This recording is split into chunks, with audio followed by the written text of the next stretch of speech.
During our trip to Andaman and Nicobar Islands in January 2011, we took the ferry back to Port Blair from Havelock Island.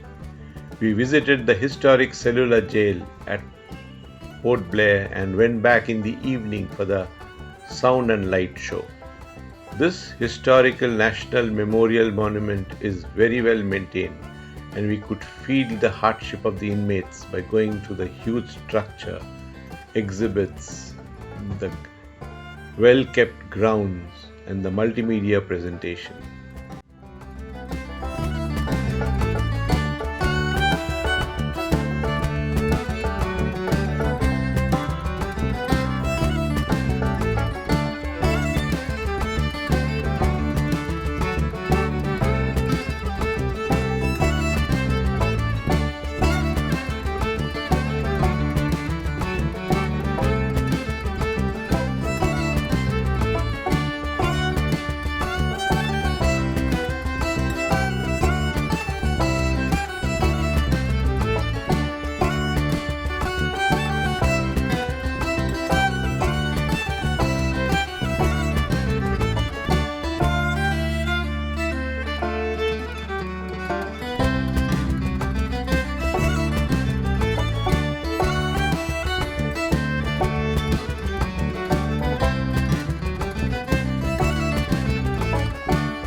Share this video with others and subscribe to my channel for more such informative videos.